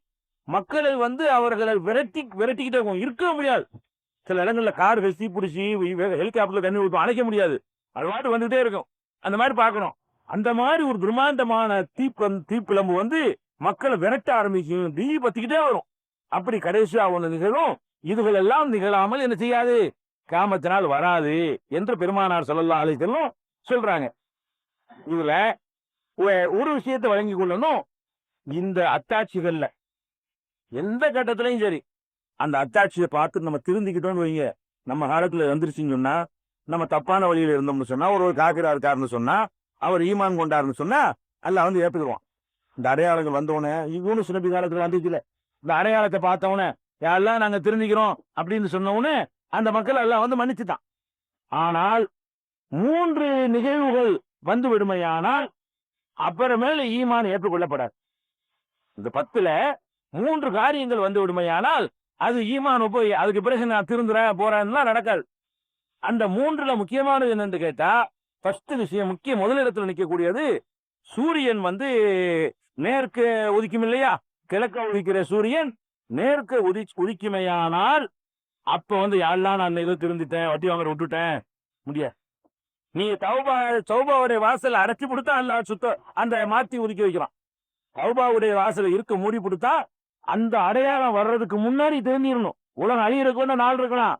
அந்த அடையாளம் வந்துருச்சுன்னு வைங்க, அப்புறமேல ஈமான் அல்ல ஏத்துக்கிற மாட்டான். எந்த பெருந்தரு தௌபா ரூபா எதுவும் கிடையாது. நீங்க எந்த நிலையில இருந்தீங்களோ அந்த நிலையிலேயே தான் நீங்க கடைசி வரைக்கும் இருப்பீங்க. அதுக்கான பரிசுகளை தண்டனை அனுபவிப்பீங்க. அப்ப இந்த சூரியன் எதுக்குன்னு கேட்டா அதான் அழிக்கிறவங்க கடைசி கட்டம். என்ன பார்க்கணும் என்ன இருக்குன்னு கேட்டா எப்படி அழியும், அது பின்னாடி நம்ம வரப்போகுது. அழியும் போது என்னென்னலாம் ஏற்படும், அது என்ன ஏற்படும், தூக்கலா பறக்கும், பஞ்சா மலை எல்லாம் பறக்கும், அந்த மாதிரியான எல்லாம் காரியங்கள்லாம் நடக்கும்னு வருது. இதெல்லாம் நடக்கிறதா இருந்தா அதுக்கு என்ன எப்ப நடக்கும் தெரியுமா? சூரியன் கிழக்கு உதிக்கிறது மேற்கு உதிக்காக நடக்கும். சயின்டிபிக்காக இந்த காரியங்கள்லாம் நிகழ வேண்டுமானால் எப்பதான் நிகழும்? கிழக்கு இருக்கிற சூரியன் மேற்க உதித்தாதான் நிகழும். அது எப்படி நிகழும் அப்படின்னு சொன்னா, நீங்க கிழக்க உதிக்கிற சூரியன் மேற்க உதிக்கிறதுக்கு என்ன நடக்கணும்? கிழக்க உதிக்கிற சூரியன் மேற்க உதிக்கிறதா இருந்தால் என்ன காரியம் நிகழ்ந்தால் அப்படி உதிக்கும்? ரிவர்ஸா சுத்தணும். பூமி வந்து என்ன செய்யணும்? இப்படி சுத்திக்கிட்டு இருக்கிற பூமி இப்படி சுத்தணும். இப்படி சுத்த ஆரம்பிச்சாதான் மாத்தி உதிக்கும். பூமியுடைய சுழற்சினாலதானே உதிக்குது. சூரியன் உதிக்கிறதும் சூரியன் மறைகிறதும் சூரியன் வந்துகிட்டு உதிக்கிறது இல்ல. சூரியன் அப்படி இருக்குது, பூமி இப்படி சுத்திக்கிட்டு காட்டுது. காட்டுற பக்கம் வெளிச்சமா இருக்கு, காட்டாத பக்கம் இருட்டா இருக்கு. சூரியனை நோக்கி பூமி பாதி காட்டுது, அந்த பாதி வெளிச்சமா இருக்குது. அது படாத பகுதி இருட்டா இருக்குது. அந்த பூமி ஒரு நாளைக்கு ஒரு 24 மணி நேரத்துக்கு சுத்தி சுத்தி முடிச்சிருது. அப்ப 24 மணி நேரத்துல ஒரு பகல் இரவும் மாறி மாறி கிடைச்சிக்கிட்டே இருக்குது. அப்ப இந்த சூரியனுடைய வெளிச்சம் கிழக்கே இருந்து நோக்கு மேற்கே வர்ற மாதிரி இருக்கிறது காரணம், மேற்கே இருந்து கிழக்க வந்து உலகம் சுத்துறதுனாலதான், பூமி சுத்துறதுனாலதான். மாத்திக்கிட்டு சுத்துனுச்சுன்னு வைங்க, அப்ப என்ன செய்ய உதிக்கிறது அங்கிட்டு போயிடும். இப்படி மாற்றி உதிச்சா என்ன செய்ய, அங்க இருந்து மேற்கு உதிக்கிற மாதிரி டைரக்ஷன் மாறிக்கணும். அப்ப 1000 மைல் வேகத்துல மணிக்கு சுத்தக்கூடிய ஒரு பூமி 1000 மைல் வேகத்துல நமக்கு தெரியல, அதுல உட்காந்துட்டு இருக்கிறதுனால. எப்படி சுத்த? ஈர்ப்பு சக்தி இருக்கிறதுனால. பூமிக்கு ஈர்ப்பு இல்லைன்னு வைங்க, சுத்துன இழுத்து கொண்டு தள்ளிடும் ஒரு இடத்துல. பூமியை நம்ம ஈர்ப்பு சக்தியை இழுத்து பிடிச்சிக்கிட்டு நிக்குது. நம்ம வெயிட்ட ஈர்ப்பு சக்தி இருக்கிறதுனால நம்ம தூக்கி வீச மாட்டேங்குது. நான் இதுவும் சேர்ந்துதான் பூமி, உங்களையும் சேர்த்துதான் பூமி. இன்னும் சொல்ல போனா பூமியில இருக்குது, பூமியோட இடையில யாரெல்லாம் சேர்ந்துடுறீங்க? நீங்க எல்லாம் சேர்ந்துடுறீங்க. இந்த 600 கோடி மக்களையும் வந்து பூமியில அப்புறப்படுத்துறான்னு வைங்க, பூமியுடைய இடம் குறைஞ்சு போயிடும். அப்ப பூமியில 600 கோடி மக்கள் இன்னைக்கு உண்டாயிட்டான்னு சொன்னா, இந்த 600 கோடி பேருடைய அளவுக்கு மண்ணு குறைஞ்சிருக்கு. மண்ணை தான் நம்ம தின்றுக்கிறோம். மண்ணு தான் அரிசி ஆகுது, மண்ணு தான் பருப்பாகுது, மண்ணு தான் கனியாகுது. ஒரு விதையை போட்டோன்னு முளைக்குன்னா என்ன ஆகுது? அது உள்ள களிமண்ணுகளை எடுத்து அது உற்பத்தி வந்து தருது. மண்ணில் உள்ள தட்டுகளை தான், களிமண்ணை தான் என்ன செய்யுது? அரிசியா மாத்திர சாமான அதுக்குள்ள வச்சுக்கிறான்ல, அந்த நெல்லுக்குள்ள வச்சிருக்கான், கடவுக்குள்ள வச்சிருக்கான், ஒரு மாங்கட்டுக்குள்ள வச்சிருக்கான். அந்த கொட்டையை போட்ட உடனே அது தண்ணியையும் வாங்கிக்கிறது, மண்ணையும் சாப்பிடுது. மண்ணை சாப்பிட்டு இந்த மண்ணு தான் விரவா வருது, மண்ணு தான் இலையா வருது, மண்ணு தான் கனியா வருது. அப்ப நீங்க திண்டு வளர்ந்தீங்கள, இவ்வளவு பெருசா பிறந்த நீங்க இவ்வளவு பெருசா வந்தீங்களே, அவ்வளவு மண்ணு தான். இந்த நீங்க திங்கிற பால்ல இருந்து, தண்ணியில இருந்து, மோர்ல இருந்து எல்லாம் மண்ணு தான். அப்ப மண்ணுல உங்களோட இடம் குறைஞ்சு போச்சு. நம்மளும் மண்ணுக்குள்ள இருக்கிறனால பூமிக்கு பேலன்ஸ் பாதிக்கல. ஒவ்வொரு மனுஷன் உண்டாகி வேற உலகத்துக்கு போயிட்டான்னு வைங்க, இந்த 600 கோடி பேருடைய வெயிட் குறைஞ்சு போயிடும் பூமியில. நம்ம வந்து அந்த பூமியை வந்து வேற ஒரு பொருளா மாறி பூமியுடைய எடையை குறைக்காம நம்ம காப்பாத்திக்கிட்டு இருக்கிறோம். இப்படி இருக்கணும். அதனால சுத்தம் தெரியல. அப்ப ரிவர்ஸ் பண்ணோம்னு சொன்னா, ரிவர்ஸ் அப்படி பிரேக் அடிச்சு ஒரு ரிவர்ஸ் பண்ணி விட்டான்னு வைங்க, என்ன ஆகும்? முதல்ல ரிவர்ஸ் பண்றாங்க நிப்பாட்டணும். சுத்திக்கிட்டு இருக்கிற பிடிச்ச நிப்பாட்டம் என்ன ஆகும்? ஒரு 60 கிலோமீட்டர் வேகத்துல போகும்போது சடன் அடிச்சா என்ன ஆகும்? பிரேக் போட்டா முன்னாடி உள்ள மண்டை பிளந்துருமா? போய் முத்துவீங்க எல்லாரும். 100ல போகும்போது அடிச்சான் பிரேக் என்ன ஆகும்? 100 கிலோமீட்டர் வேகத்துல போய்கிட்டு இருக்கும்போது முட்டுனாலே மண்டை கடிச்சு போயிடும். அப்ப 1000 கிலோமீட்டர் வேகத்துல சுத்தக்கூடியதை சட்டக்கு நிப்பாட்டினா, அந்த நிப்பாட்டின உடனே மலைகள் தூள்துளாக்கெல்லாம் அந்த அதிர்வுலயே அங்கிட்டு வருவாங்க, இங்கிட்டு அப்படித்தான் நடக்கும் சொல்றான். இந்த அழியும் போது எப்படி நடக்கும்ங்கிறானோ அதை வந்து அந்த ரிசல்ட்டை பார்க்கும் பொழுது சுபஹானல்லாஹ், அதை கூட அறிவுபூர்வமா அல்ல சொல்றான். அதை கூட எந்த ஒரு அறிவியலுக்கு முரண் இல்லாத வரையில அழகான முறையில சொல்லி காட்டுறான். அப்ப அந்த மாதிரியாக அப்படி நிப்பாட்டி ரிவர்ஸ் பண்றாங்க. அவ்வளவுதான் உலக அழியாத கடைசி செயல். அந்த சுத்தி விட்டதுல எல்லாம் பறந்து மிச்சம் புள்ள விட்டு மூடி நம்மளை முதல்ல தூக்கி எரிஞ்சு, அப்புறம் அந்த கட்டத்தை நம்மளை கவுத்தி விட்டு அப்புறம் மூடி தந்தரை ஆக்கி முடிக்கிறதுக்கு அந்த காரியம் ஆயிரும். அதுல இடுக்கல மாட்டிக்கிட்டு எல்லாம் மன்னிச்சுக்கே சொல்லுவானே, அவனுக்கு தான் இருக்கு கிடையாது. சூரியன் மாத்தி உதிக்க ஆரம்பிச்சிருச்சுன்னா மன்னிப்புடைய வாசல் கிடையாது. ஏன்னு கேட்டா இது சூரியனுக்கு மட்டும் சொன்னது இல்லை. இது நீங்க பிறவுடைய வரலாறு உங்களுக்கு தெரியும். பிறவனை வந்து கடல்ல மூழ்கடிக்கப்படுறான். கடல்ல மூழ்கடிக்கப்படுறது அதிசயமான முறையில மூசா நபி காப்பாற்றப்படுறாங்க, பாக்குறாங்க அண்ணார. தப்பிச்சு போன உடனே இவன் மூழ்கடிக்கப்படும் போது அவனும் ஈமான் கொள்வேன்னு சொன்னான். ஃபிரௌன் என்ன சொன்னா, ஆமன்து பில்லாஹி இல்லதி ஆமனத் பிஹி பனு இஸ்ராயில், பனு இஸ்ராயல்கள் நம்பி இருக்கிற அல்லாஹ்வை நானும் நம்புறேன்னு சொன்னான். எப்ப சொன்னா? ஹத்தா இல்ல அபிரத்ஹல் கர்கு, மூழ்கி போகும்போது சொன்னான். இப்ப என்ன இமாம் சொல்றது? இப்ப மூழ்கி போயிட்டு முடிஞ்சு போச்ச கதை, முடிஞ்சு போச்சு. அழிவு ஜட்ஜ்மெண்ட் பண்ண பிறகு இப்ப என்ன நீ சொல்றது? அல்லாஹ் ஏத்துக்கல. அல்லா இன்னஹா கலிமத்துன் ஹுவ காயில், இது வெறும் வார்த்தை, மூழ்க போற எல்லாரும் சொல்ற வார்த்தை. நீங்களும் சொல்லுவீங்க, நானும் சொல்லுவோம், எவனும் சொல்லுவான். அந்த சாவுறது கன்ஃபார்ம் ஆன பிறகு உலகத்திலே பெரிய மகா நல்லடியா எல்லாரும் மாறிடுவோம். சாவு கன்ஃபார்ம் சரி வைங்களேன், அவளுக்கு இருக்கிற அந்த இஹ்லாஸ் என்ன, துவா செய்யறது என்ன, தஸ்பீ உருட்டுறது என்ன, எல்லாம் வந்துடும். இது அவனுக்கு தேவை கிடையாது. இது அழிவு கன்ஃபார்ம் ஆயிடுச்சு, அழிவுடைய வேலையை துவக்கியாச்சு. அதாவது தஜ்ஜால் வர்றது மற்றதெல்லாம் அழிவுடைய வேலைக்கு முன்னாடி உள்ள அறிவிப்பு. இது அழிவை ஆரம்பிச்சாச்சு. சூரியன் ரிவேர்ஸா சுத்துறதுங்கிறது அழிக்கணுங்கிற வேலையை ஆரம்பித்த பிறகு இப்ப என்ன மன்னிப்பு கேட்கிறார்? அடைச்சாச்சு வாசலை அப்படின்னு சொல்லி பெருமானார் ஸல்லல்லாஹு அலைஹி வஸல்லம் சொல்றாங்க. அந்த இது முடியாது, ஈமான் ஏத்துக்கிறப்படாதுங்கிறாங்க ரசூல் ஸல்லல்லாஹு அலைஹி வஸல்லம். அது கூட குர்ஆன்லயே அது இருக்கு. குர்ஆன்ல என்ன இருக்குன்னு கேட்டா, யௌம யாத்தி பாலு ஆயாத்தி ரப்பிக்க அவ் யாத்தி பாலு ஆயாத்தி ரப் யௌம யாத்தி பாலு ஆயாத்தி ரப்பிக்க லா யன்ஃபஉ நஃப்ஸன் ஈமானுஹா லம் தகுன் ஆமனத் மின் கப்லு. சில அல்லாஹ்வுடைய அத்தாட்சிகள் வரும் பொழுது எந்த ஆத்மாவுக்கும் அவனுடைய ஈமான் பயனர் சிலன்னு எல்லாம் சொல்றான். அது எதுன்னு சொல்லல. அந்த கியாமத்தினால் அடையாளங்களில் சில அடையாளங்கள் வரும்பொழுது எந்த நப்சுக்கும் அவனுடைய ஈமான் பயன் தராது என்று திருமறை குர்ஆன்ல 6:158 சொல்லி காட்டுறான். அதனால பயன் தராத ஒரு நிலை ஏற்படும் குர்ஆன்ல சொன்னதுக்கு விளக்கமாக நபிகள் நாயகம் ஸல்லல்லாஹு அலைஹி வஸல்லம் சொல்றாங்க, இந்த சூரியன் உதிக்க ஆரம்பிக்கிறது தான் அழிவுடைய கடைசி வேலை. அந்த நிலை மாறி உதிக்க ஆரம்பிச்ச பிறகு தௌபா கிடையாதுன்னு. அதுக்கு பிறகு பெருமானார் ஸல்லல்லாஹு அலைஹி வஸல்லம் சொல்றாங்க, 3 காரியங்களை சொல்றாங்க ஏற்றுக்கொள்ளப்படாததுக்கு. இன்னொன்னு என்ன சொல்றாங்க? தஜ்ஜாலையும் சொல்றாங்க. அதாவது தஜ்ஜால் வந்துட்டான்னு சொன்னா அந்த நேரத்துல ஈமான் கொள்வது ஏற்றுக்கொள்ளப்படாது. இது தனி முஸ்லிம்ல இருக்கக்கூடிய ஆதாரப்பூர்வமான ஹதீஸ் தான். ஆனால் இன்னும் பல ஹதீஸ்கள்ல இதுக்கு மாற்றமான கருத்து வர்ற மாதிரி சில செய்திகள் இருக்கிறது. என்ன செய்தி இருக்குன்னு கேட்டா, தஜ்ஜாலை ஈசா நபி கொல்லுவாங்க. கொன்ற பிறகு எல்லா மக்களும் நல்லவர்களா மாறுவார்கள், ஒருவர் கூட கெட்டவர் இருக்க மாட்டாங்க. இந்த மலையா வாங்க, கொஞ்ச நாள் டைப் பண்ணுவாங்க. நினைச்சது நல்லா நெருங்கலாம், நல்லா நெருங்க.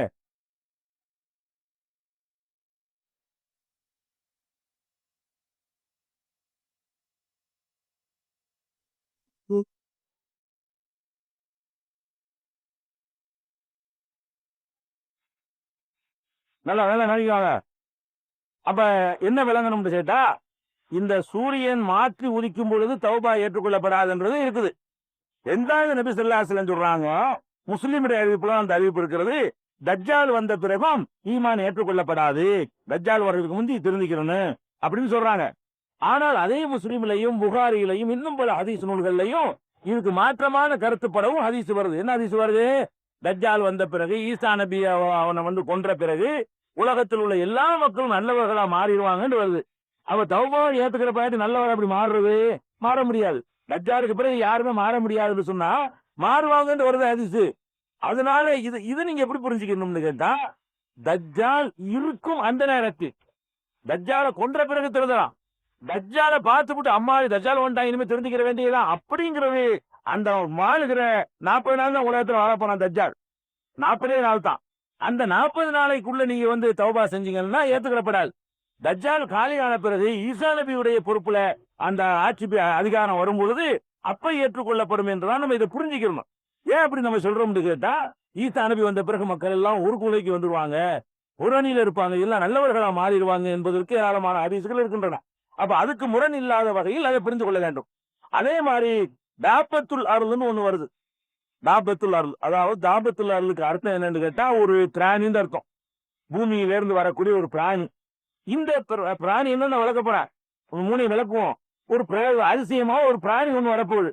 அது வறுமையானால் அப்போ ஈமான் ஒன்றது நம்பிக்கை பயன் தராது. மற்ற 7 அடையாளங்கள் வரும்போது நீ தௌபா செய்யலாம். இந்த 10ல மற்ற 7 அடையாளங்களை நீங்க பார்க்கும் பொழுதெல்லாம் தௌபா செய்யலாம், திருந்தலாம். இந்த 3 அடையாளம் வரும் பொழுது நீங்கள் தௌபா செய்யவும் முடியாது, திருந்தவும் முடியாது. அதுக்கு முன்னாடியே உங்களை திருத்திக் கொள்ளுங்கள் என்பதற்காக பெருமானார் ஸல்லல்லாஹு அலைஹி வஸல்லம் சொல்றாங்க. அதுல ஃபர்ஸ்ட் சொன்னதை எடுத்துக்கொள்வோம். இந்த 10 முக்கியமான அடையாளங்களை ஃபர்ஸ்ட் சொன்னது புகை மூட்டம். புகை மூட்டம்னா என்ன? இந்த புகை மூட்டத்தை பத்தி குர்ஆனும் சொல்லுகிறது. ஹதீஸ் மட்டும் சொல்லல, திருக்குர்ஆன்லயும் சூரத்து துகான் புகை மூட்டம்னே ஒரு சூரா இருக்குது. சூரத்து துகான் என்ற என்ன இருக்குது? 44வது சூரா. 44வது சூறாவுல 10ல இருந்து 16 வரைக்கும் இந்த நிகழ்வை எல்லாம் சொல்லி காட்டலாம். என்ன சொல்றான்னு கேட்டா, பர்தக்கு எதிர்பார்த்து கொண்டிரு, யௌம தாத்தி தமாவு பி துகானின் முபீன், வானம் வந்து ஒரு தெளிவான ஒரு புகை மூட்டத்தை கொண்டு வரும். தெளிவான புகை மூட்டம்னா என்ன? புகையினால மறைக்கக்கூடியது. தெளிவுண்டா அம்பட்டு பேருக்கு தெரியுற மாதிரி இருக்கும் அர்த்தம். அதுக்கு புகை மூட்டம் லேசா இருக்கு அப்படி அர்த்தம் இல்ல. பெரிய அளவுக்கு ஒரு புகை மூட்டத்தை வானம் கொண்டு வரும். அது என்ன செய்யும்னா, எகுஷன் நாச, மனிதர்களை எல்லாம் அப்படியே மூடிக்கொள்ளும். மனிதர்களை எல்லாம் அப்படியே மூடிக்கொள்ளும். ஆதா அலாபுன் அலீம், இதான் ரொம்ப துன்புறுத்துகிற ஒரு வேதனையாக இருக்கும் என்று அல்லாஹ் சொல்லி காட்டுறான். ரப்ப நக்ஷிப் அன்னல்லலாம் இன்னா மூமினூன், இறைவா எங்கள் வேதனையை நீக்கியோடு நாங்கள் மூமின்கள் என்று மக்கள் சொல்வார்களாம். அப்படியான ஒரு நாளை எதிர்பாரு என்று அல்லாஹ் சொல்லி காட்டுறான். ஒரு புகை மூட்டம் ஒன்று குர்ஆன்ல இருக்கு. ஒரு புகை மூட்டம் ஒன்று வரப்போகுது, அது மக்களை எல்லாம் மூடிக்கொள்ளும். மூடுறது மட்டுமில்ல, அது கடும் வேதனையாக இருக்கும். இப்ப இந்த பாம்பு போடுறாங்க, ஹைட்ரஜன் பாம்பு போட்ட மாதிரி இருக்கும். ஹைட்ரஜன் பாம்பு போட்டா என்ன செய்யும்? காத்துல சுவாசிக்கிறதுக்குள்ள எல்லாம் எடுத்து போடும். அப்புறம் நம்ம சுவாசிக்க முடியாமலே செத்து நாசமாகி போயிருவோம். அந்த மாதிரி அல்லாஹ் எந்த மாதிரி புகை மூட்டத்தை அனுப்ப போறான்னு தெரியல. அது பெரிய அளவுக்கு மூச்சு திணறலை ஏற்படுத்தி வேதனைப்படுத்தி கஷ்டப்படுத்தக்கூடிய எந்த அளவுக்குன்னா, நாங்க திருந்திக்கிறோம்னு எல்லாம் சொல்லுவாங்க. பாத்துக்கிறீங்களேன், நாங்க இப்ப நம்புறோம்னு சொல்ற அளவுக்கு அது இருக்கும்னு குர்ஆன் சொல்லுது. படைச்ச ரப்புல் ஆலமீனுக்கு இதெல்லாம் ஒரு பெரிய விஷயம் இல்ல. அல்லாஹ் வந்து நீங்க இது சொல்லும் போது இன்னொரு விஷயத்தை விளங்கிக்கிறேன். நம்ம லெவல்ல சில ஆட்கள் இதாங்கன்னா அவங்க அறிவுக்கு பொருந்த மாதிரி தான் ஒத்துக்கிறா. எந்த இது புகை வரும், தஜ்ஜால் என்ன இப்படிங்கிற மாதிரி எல்லாம் சைத்தான் நமக்குள்ள ஊடுருவான். ஆனா விஷயத்தை விளங்கிக்கிறேன்னு, அல்லாங்கிறவனை நம்புறவனுக்கு எல்லாம் ஒரு பெரிய அதிசயம் கிடையாது.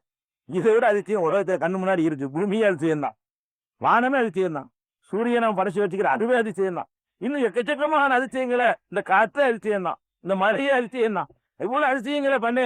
மலையை இறக்கணும், ஒரு புகை இறக்குற உள்ள ஆகும். மலையை அவன் தான் இறக்குறான் நம்பக்கூடிய நமக்கு, புகையை திருப்பி இறக்குவாங்கிற பெரிய கஷ்டமானதா? அல்லாஹ் ரப்புல் ஆலமீன் இந்த குர்ஆன்ல சொல்றான். இது அல்லாஹ்வுடைய வேதம் தான் என்பதற்கு எக்கச்சக்கமான ப்ரூஃப்களை கொடுத்து தான் சொல்றான். அதனால இதுல எல்லாம் வேற மாதிரி டவுட் எல்லாம் படக்கூடாது. நடக்கும்னா நடக்கும்.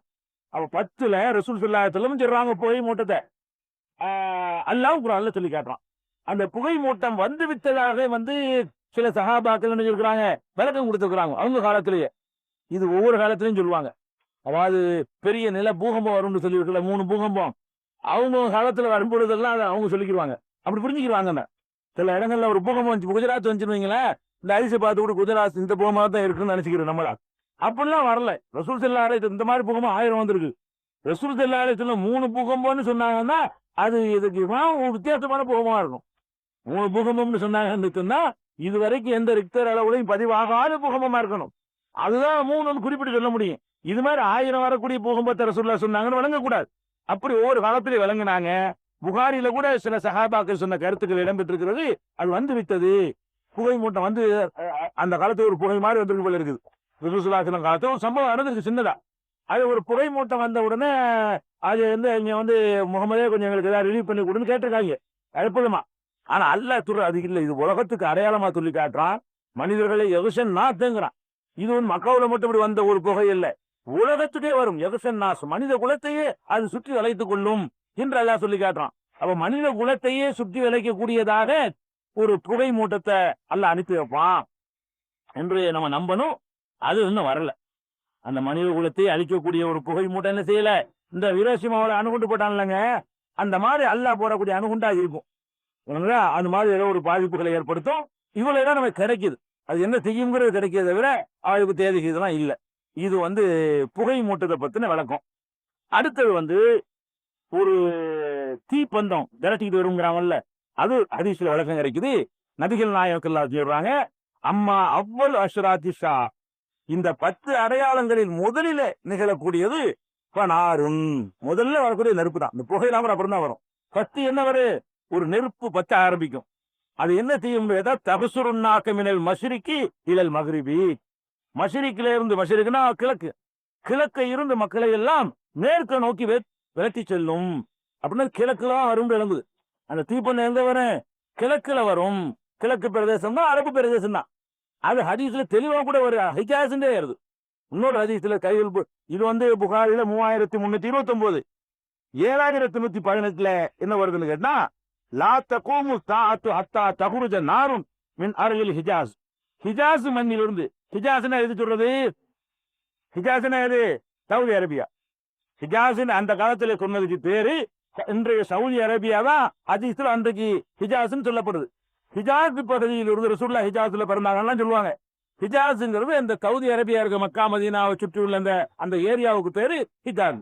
அப்ப ஹிஜாஸ் என்ற பகுதியில் இருந்து அப்ப அங்க இருந்தா தீ கிளம்புது. அங்க இருந்தா இஸ்லாம்ங்கிற மார்க்கமும் கிளம்புச்சு. அழிக்கிறதுக்குள்ளது அங்க இருந்து கிளப்பிடுவான்ல. மனிதர்களை அழிக்கிறதுக்குள்ள சாதனத்தையும் அங்க இருந்து கிளப்புறான். அந்த ஒரு நெருப்பு புறப்படும்.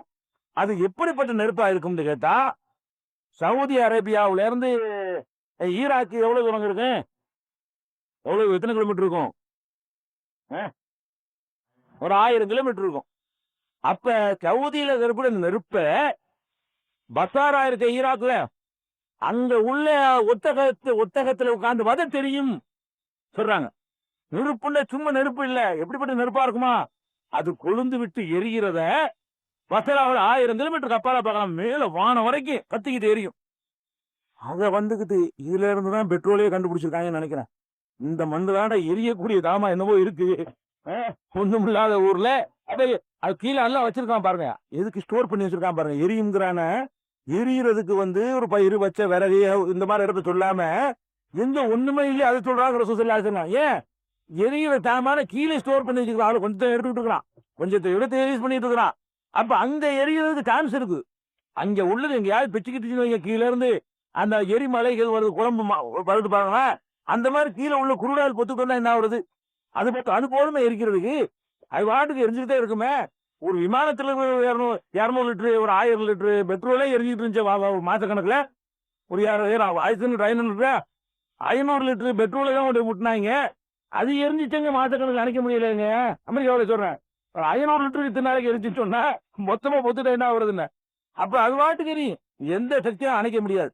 அது பசராவுக்கு தெரியும் ரசூலுல்லாஹ். இது புகாரியும் நீங்க பார்க்கலாம். அப்ப இதுதான் இந்த 10 ஃபர்ஸ்ட் வரக்கூடியது. இந்த 10 அடையாளங்கள் வரும்னு சொன்னாங்களே, ஃபர்ஸ்ட் வருதுன்ற ரசூலுல்லாஹ் சொல்றது எங்கன்னு கேட்டா, அந்த பாப்பாந்து கூட நடக்கலாம்னு நினைக்கிறேன். நீங்க போட்டு அக்கிரமத்தை பார்த்துட்டு அங்கதான் நம்ம எல்லாமே இறங்க வாங்கி போய் அங்கிட்டு அவங்க அங்கே நெருப்பை பத்தி விட்டு எல்லாம் அங்கிட்டு பார்க்க வரட்ட போறான்னு நினைக்கிறான். எல்லாம் இங்கிட்டு வர்றாங்க. இப்ப எல்லாம் அங்கே மேற்கு இருந்து கிழக்கு வர்றாங்க. இப்ப கிழக்குன்னு ஓடுறான் அந்த விரட்டுறதுக்காக கூட எல்லாம் என்ன செய்யலாம், அதை கூட அனுப்பலாம். அந்த மாதிரி நேரத்துல திரும்ப வாய்ப்பு இருக்குதுங்க. இது ஃபர்ஸ்ட் நடக்கும்ங்கிறாங்க. இது நெருப்புங்கிறது. அடுத்தது என்ன? தஜ்ஜால். தஜ்ஜால் ஒருத்தர் இருக்கிறான், அவன் வரப்போறான். அவன் ஏற்கனவே இருக்கிறான், ஒரு இடத்தில் வைக்கப்பட்டிருக்கிறான், அவன் வருவான். ஒவ்வொரு நபியும் தஜ்ஜாலை எச்சரிக்கை பண்ணிருக்கிறாங்க. தஜ்ஜாலை பத்தி எச்சரிக்கை பண்ணாத எந்த நபியும் இல்ல. அவன் கொஞ்சம் வலிமை நிற்கவனா இருப்பான், அவனுக்கு சில ஆற்றல்கள் எல்லாம் கொடுத்திருப்பான், அதை வச்சுக்கிட்டு மக்கள் எல்லாம் வழி கெடுப்பான். அவன் நான் தான் கடவுள்னு சொல்லுவான். ஒன்றரை கண்ணா இருப்பான், ஒரு கண்ணு நல்லா இருக்கும், ஒரு கண்ணு அவனுக்கு அரைக்கண்ணா இருக்கும். ஒன்றரை கண்ணு மகன்ல இந்த ஒன்றரை கண்ணு உள்ளவனாக அவன் இருப்பான். அவன் நெத்தில காஃபி எழுதப்பட்டிருக்கும். அவன் ஒரு 40 நாள் உலகத்துல வாழ்வான். 40 நாள்ல முதல் ஒரு நாள் ஒரு வருஷம் போல ஒரு பெரிய நீண்ட நாள் கொண்டே இருக்கும். அடுத்த நாள் ஒரு மாசம் போல இருக்கும். அடுத்தடுத்த நாள் ஒரு வாரம் போல இருக்கும். நீ 37 நாள் சராசரி உங்களுக்கு நாட்களை போல இருக்கும். அப்படி பார்த்தீங்கன்னா ஏறக்குறைய ஒரு வருஷம் 1.5 வருஷம் ஆகப்போறான்னு அர்த்தம். ஒரு வருஷம் ஒரு நாளே ஒரு வருஷம் போல இருக்குமா. அதெல்லாம் வருத்தாதீங்க. உலகத்தை எல்லாம் அழிக்கும் போது அந்த பூமியுடைய வேகத்தை நிப்பாட்டினான்னு வைங்க, அப்படியே துளப்பாம் போது ஒரு வருஷம் ஓரத்தானே செய்யும். அப்படிலாம் நடக்கும்னு ரசூல் ஸல்லல்லாஹு சொல்றாங்க. இந்த தஜ்ஜாலை பத்தி எல்லாம் உங்களுக்கு முன்னறிவிப்புகள் சஹர்ல ஆதாரத்தை நிறைய கொடுக்க போறோம். இப்போதைக்கு எல்லாத்தையும் சொல்லி முடிக்கிறது நபிகள் நாயகத்தினுடைய முன்னறிவிப்புகள்ல இந்த விவரங்கள்லாம் கூடுதலா உங்களுக்கு வரும். அது சஹர்ல பாக்குறீங்கல்ல, அதுல வந்துடும். அது இனிமே நடக்க வேண்டிய முன்னறிவிப்புகள்ங்கிற தலைப்புல கொண்டு வருவோம். இப்போதைக்கு நீங்க தெரிஞ்சு கொள்ள வேண்டியது, இப்படி ஒருத்தன் வருவான், நான் தான் கடவுள்னு சொல்லுவான், சில அற்புதங்களை கூட நிகழ்த்தி காட்டுவான். அவனை நம்ம நம்பிடக்கூடாது. நம்ம காலத்துல வந்து விட்டானே, ஆனால் நம்ம நம்பிடக்கூடாது.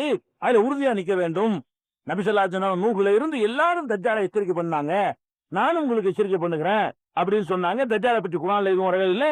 ஹதீஸ்ல என்ன செய்யுது, தஜ்ஜாலை பற்றிய குறிப்பு இருக்கிறது.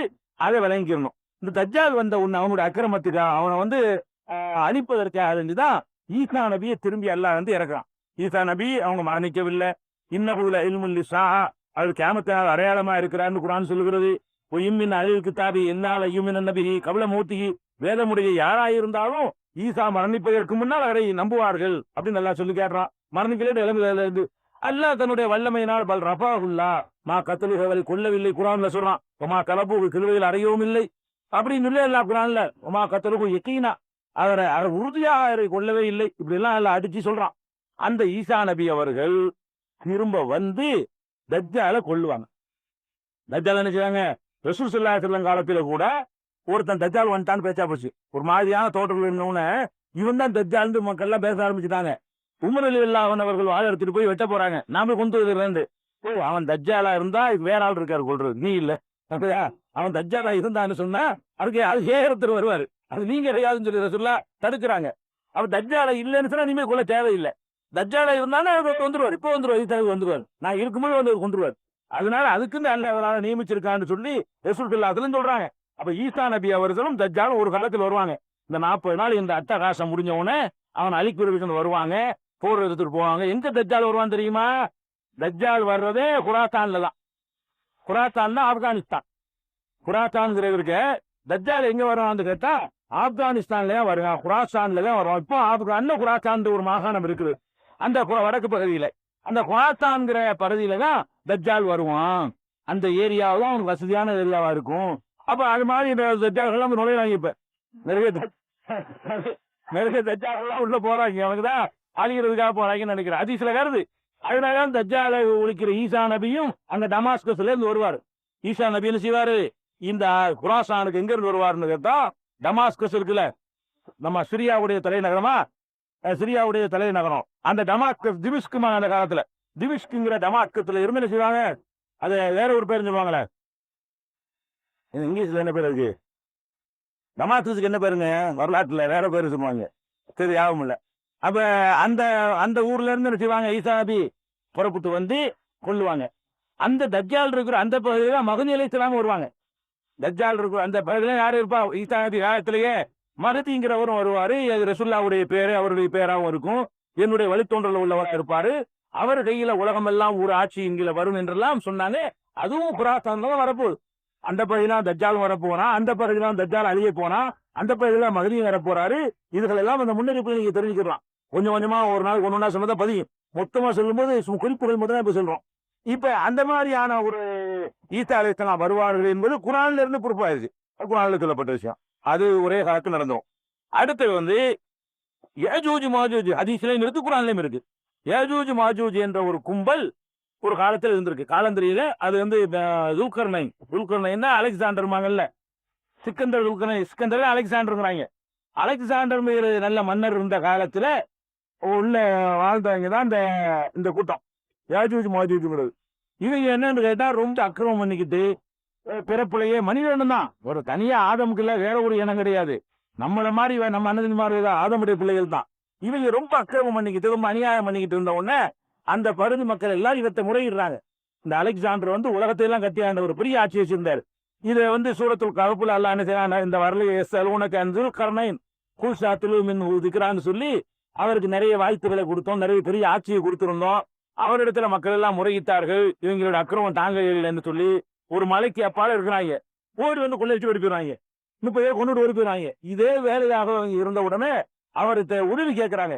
அவர் என்ன செய்யறாருன்னு கேட்டா, அவங்க வர முடியாத அளவுக்கு இரும்பையும் அந்த செம்பையும் இரும்ப வந்து செங்கல் மாதிரி தயார் பண்ணி செம்பை உருக்கி ஊத்தி 2 மலைக்கு இடையில உள்ள அந்த கணவாயில உருக்கி ஊத்தி அவர்களுக்கு வருவதற்கு உரிய அந்த வாசலை அவர் அரைத்து விட்டார் என்று குர்ஆன் சொல்லுது. பிறகு அதே குர்ஆன்ல இருக்குது, இது சூரத்துக்கு 18வது அத்தியாயத்துல 99வது வசனத்துல எல்லாம் சொல்றான். என் இறைவனுடைய அந்த நேரம் வரும் பொழுது ஜாலஹு தக்கா, அதை தூள் தூளாக அல்லாஹ் ஆக்குவான். கான வாது ரப்பி ஹக்கா, என் இறைவனுடைய அந்த வாக்கு மெய்யானதாக இருக்கிறது. தரக்கனா பாலகும் யௌமைதின் யமூஜு ஃபீ பாலின், அப்போது அவர்கள் ஒருவர் மோதிக்கொண்டவர்களாக அவர்களை எல்லாம் விட்டு விடுவோம், ஓடி வருவார்கள். ஒன்ஃபுகத்தி சூரி, பிறகு சூர் ஊதப்படும். ஃபஜமானாஹும் ஜம்ஆ, அவர்களை ஒன்றாக ஒரே இடத்தில் திரட்டி விடுவோம் என்று அல்லாஹ் சொல்லி காட்டான் இந்த சூராவுல. அதே மாதிரி அம்பியாங்கிற சூறாவுலையும் ஏஜூஜ் மௌஜூஜை பத்தி சொல்லுறான். 21வது சூறாவுல 96வது வசனத்துல ஹத்தா அல்லா குத்திஹதி அஜூஜு மஅஜூஜு வஹும் மின் குல்லி ஹதபின் யன்சுலூன். அந்த யஜூஜ் மஅஜூஜை அடைக்கப்பட்டிருக்கிற அந்த அடைப்பு உடைக்கப்படும் பொழுது ஒவ்வொரு மேக்கிலிருந்தும் இறங்கி ஓடி வருவார்கள். வெறி பிடிச்ச மாதிரி இருக்கிறாங்க. இப்படி ஒரு கூட்டத்தை வந்து அல்லாஹ் நினைச்சிருக்கான், அடைச்சு போட்டு வச்சிருக்கான் என்பது இந்த இதுலயும் சொல்லி இருக்கிறது. அதே மாதிரி சஹீஹுல் புகாரிலையும் 1593வது ஹதீஸ்ல இருக்கிறது. 3346வது ஹதீஸ்லையும் இந்த யாஜூஜ் மௌஜூஜை பற்றிய விவரங்கள் கிடைக்கிறது. இப்ப நமக்கு ஒரு சந்தேகம் வரும். இப்ப நம்ம 20ஆம் நூற்றாண்டை வாழ்ந்துட்டு இருக்கிறோம். மேல சாட்டிலைட் விட்டு எல்லாத்தையும் பாக்குறான். மலைக்கு அப்பால ஒரு கூட்டம் இருந்துச்சுன்னு சொன்னா பாக்குறது பெரிய கஷ்டமா? இங்க ஏன் கண்டுபிடிக்க இல்லை? மலைக்கு அப்பால ஒரு கூட்டம் இருக்குன்னு சொன்னா அந்த காலத்துல வேணா தெரியாம இருக்கலாம்.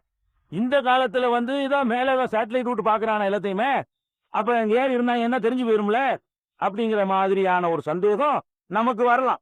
அந்த சந்தேகம் தேவையில்லை. முதலாவது விஷயம், அல்லாஹ் நான் எதையும் மறைக்குவான். ஃபர்ஸ்ட் விஷயம், முதல் விஷயத்துல விளங்கணும்னா கடல் பழக்கம்ங்கிறது தான் அறிவு கொடுத்துக்கிறதா?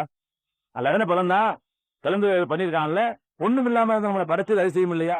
அதனால முதல்ல அல்லாஹ்வுடைய வல்லமையை நம்பும் போது அதை முதல்ல நம்பணும். அது உறுதியா இருக்கணும். ரெண்டாவது வந்து இவர்கள் என்னதான் கண்டுபிடிச்சாலும் அப்படியெல்லாம் கண்டுபிடிக்கல.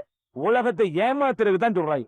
நல்லா விளங்கிக்கணும். இந்த சேட்டலைட்டு அறிவு வச்சுக்கிறோம், அப்படியே அதை கரெக்டா எடுத்துருவோங்கிறானே, அதெல்லாம் உண்மையா இருந்தா அப்படியே செஞ்சில் வச்சங்கத்துல கொண்டு போட்டான். அதுக்குன்னு ஸ்பெஷலா ஒண்ணு விட்டான்.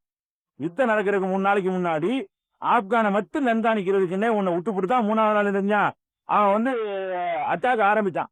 ஆரம்பிச்ச உடனே செஞ்சில் வச்சங்கத்துல விழுகுது. செஞ்சில் வச்சங்கத்துல என்ன இருக்குன்னா, அதனுடைய மாடியில 3 மீட்டருக்கு 3 மீட்டர் அகலத்துல செஞ்சில் வைய, அதுவும் அந்த என்னது புளோரசன்ட் போட்டு ரிஃப்ளெக்ட் என்னது அந்த நைட்ல போகும்போது நைட்ல தெரியலமா, அந்த மாதிரியான இதுல எழுதி வச்சுக்கலாம் செஞ்சில் வச்சங்கத்துல. அதுல வந்து கரெக்டா போடுறாங்க. அமெரிக்கா ஒண்ணு போடுறான், செஞ்சில் வச்சங்கத்துல கொண்டு கரெக்டா போடுறான். உணவு கிடங்கு கொண்டு போடுறான். தெரியுது சிறப்பு கலர்ல 3 மீட்டருக்கு 3 மீட்டர் அகலத்துல இந்த இடத்துல இருக்கு 3 மீட்டர். அதை பார்க்க முடியல. திருப்பூர்ல 2000 அங்கேயே போட்டான். கல்யாணத்துல கொண்டே போட்டான். ஆஸ்பத்திரியில கொண்டே போட்டான். சும்மா காட்டுலையும் நேட்லையும் போட்டுக்கிறான். இல்லையா? அப்படியெல்லாம் ஒரு துல்லியமான இலக்கோ துல்லியமான குறியெல்லாம் பார்க்கல.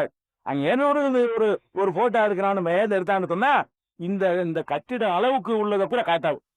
இந்த கட்டடம் மாதிரி ஒரு 10 மடங்கு கட்டடம் இருந்தால் அது ஒரு தீப்பெட்டி மாதிரி காட்டும். இந்த கட்டடம் மாதிரி ஒரு 10 மடங்கு கட்டடம் இருந்தா அது எப்படி காட்டும்? ஒரு தீப்பெட்டி சைஸு காட்டுமே தவிர அதை வச்சுக்கிட்டு தான் வந்து அனுமானிச்சு அடிக்கிறது. அதனால குறி தவறி போயிடுறது. அந்த தவறு காரணம் என்னன்னு கேட்டா, அவனு சின்ன அந்த இடத்த குறி வைக்கும் போது விஸ்தீர்ணம் பறவை வந்து அடிச்சிருது. அதான் காரணம். இப்படித்தான் கண்டுபிடிக்க முடியுமே தவிர அப்படி இருந்தா ஏன் வீரப்பனை வந்து சேட்டலைட்ல கண்டுபிடிச்சிட வேண்டியானா? நான் பேசுறேன், வீரப்பன் தான் காட்டுல இருக்கிற இடம் தெரியுது. அதாவது எங்க இருக்காங்க ஏஜூஜ் மௌஜூஜ் இருக்கிற இடம் தெரியல. வீரப்பன் இருக்கிற ஏரியா நம்ம கரெக்டா தெரியுது. அது சத்தியம் இல்ல, காட்டுல இருக்கிற அவ்வளவுதான்.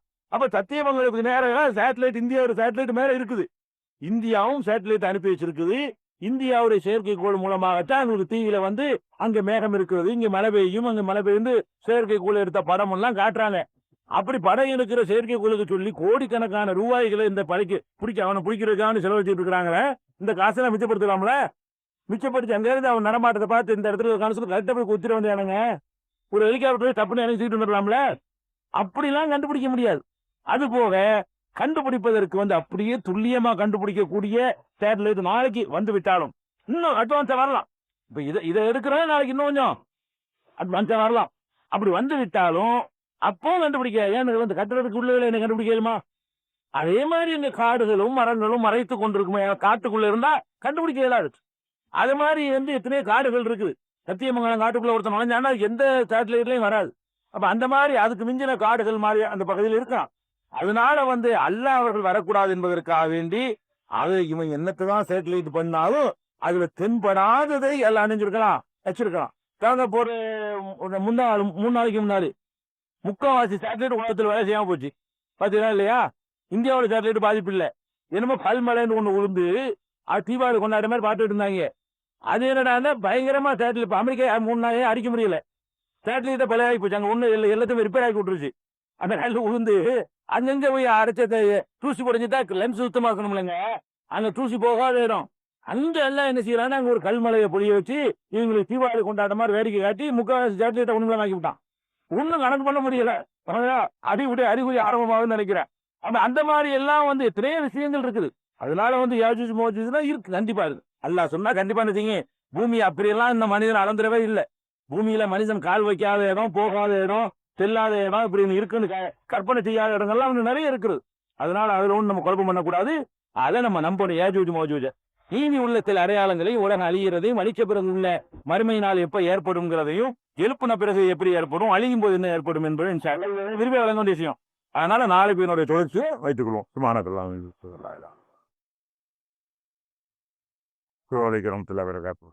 அன்புள்ள தலைவர்களே, நிகழ்ச்சிக்கு போறதுக்கு முன்னாடி 2 முக்கியமான அறிவிப்புகள். இந்த ஏகத்துவ கொள்கையை தமிழகம் முழுவதும் எடுத்துச் செல்வதற்காக அனைத்து தௌஹீத் ஜமாத் கூட்டமைப்பு என்ற பெயரில ஒரு அமைப்பு உருவாக்கப்பட்டு அது இயங்குகிறது நீங்கள் எல்லாம் அறிவீர்கள்.